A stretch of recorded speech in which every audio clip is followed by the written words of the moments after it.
বিরোধী দলের যারা এই সরকারের বিরুদ্ধে আমাদের বিরুদ্ধে উল্টাপাল্টা কথা বলছেন, আমি তাদেরকে বিনয়ের সাথে সতর্ক করতে চাই, এই ফ্যাসিস্ট যদি আবার আসে আপনারা আমরা কেউ কিন্তু বাঁচতে পারবে না।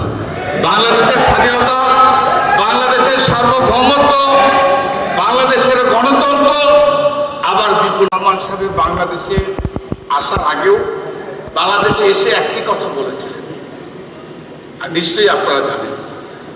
তারেক রহমান সাহেব বলেছেন বিএনপি 5 আগস্টের আগে বাংলাদেশে হানাহানি, সন্ত্রাস, প্রতিহিংসার রাজনীতি যেটা চালু করেছিল আওয়ামী লীগ, শেখ হাসিনা, বিএনপি তারেক রহমান প্রতিহিংসার রাজনীতি বিশ্বাস করে না। আমি আপনাদের একটা কথা বলতে চাই, রাস্তা দিয়ে হাতি যাবে, কুকুর ঘেউ ঘেউ করবে, হাতি কোনো যা আসে।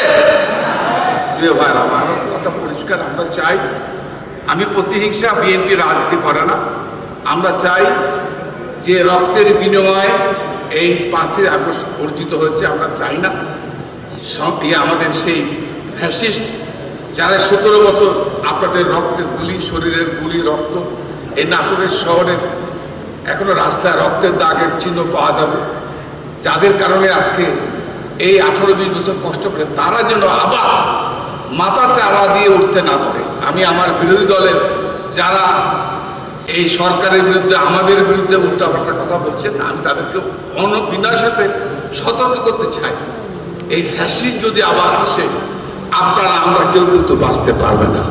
বাংলাদেশের স্বাধীনতা, বাংলাদেশের সার্বভৌমত্ব, বাংলাদেশের গণতন্ত্র আবার বিপন্ন হবে। এই জন্য সকলকে সজাগ থাকতে হবে, ঐক্যবদ্ধ থাকতে হবে, এটাই হচ্ছে সকলের কাছে আমার আহ্বান। ধন্যবাদ, এবং আজকের জেলা বিএনপি এবং রহিম মাসকে ধন্যবাদ। আসসালামু আলাইকুম।